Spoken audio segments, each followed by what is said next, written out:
Today we're talking major championships and we're out here in the rough. Now what happens a lot of major championships, they grow this rough up, and especially as you come off the fairway. So you dribble that thing through a firm fairway and all of a sudden you could get one of three different lies. You could end up with this one, which to me is not too bad, right? It's sitting up nice and high.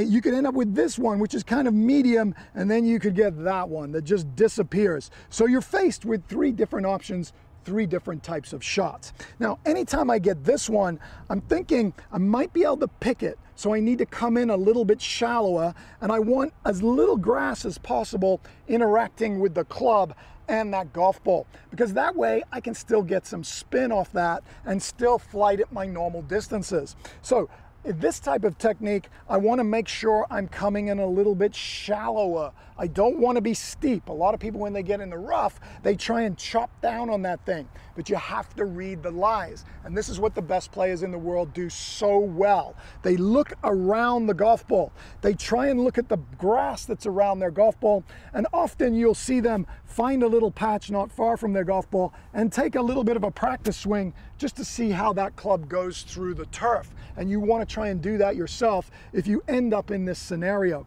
So on this one right here, I'm going to try and come in a little bit shallower because I want to try and get very good interaction between the club and the ball, so I get those grooves on it. It still goes my normal distance and I can spin it.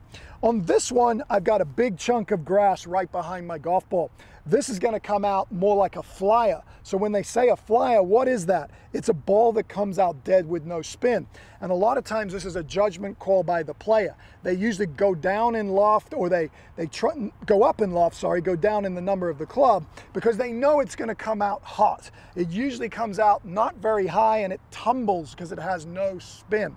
This one, this is more of that layup one. I'm just looking at this one and going, I need to get it back in the short stuff, and I better have good short game, because that one, I don't know how it's going to come out, and I'd rather take my chances of playing my next shot from the short stuff and try and get it close to the flag. So let's have a little go at these three and see how we do. So this one right here, all I'm going to do is try and create a little bit more of a shallow angle of attack, try and pick this thing right off the top of the grass and not go down and get it. And that came out pretty nicely. It's actually come out fairly hot, but pretty straight, landed softly, no real issues with the way I had it. Now this one, I'm expecting it to come out. I'm gonna have to get down into this one a little bit. So to get down into it, I actually put a little more flex on my lead leg, and what that does is it creates a little bit more of a steeper angle of attack, allows me to go down and get this golf ball, and it's gonna come out pretty hot. You can see it comes out much lower with a lot of topspin, and I'm expecting to try and land that one short of the green and let it bounce on. This one, I'm gonna have to dig it out. So on this one, rough usually changes this face and rolls it over. I'm actually gonna get the handle lower. I'm gonna open the face slightly. I'm gonna lean a lot more weight on my lead side, and I'm just gonna chop this out and leave the club in the ground and try and pop it out. That one came out, as you could see, pretty nasty. It was deep down there, but sometimes that's all I've got. So all I tried to do is get that back in the short stuff, give myself a chance to hit a Vokey wedge in there close, and that's what you're gonna have to do if you find yourself in US Open rough.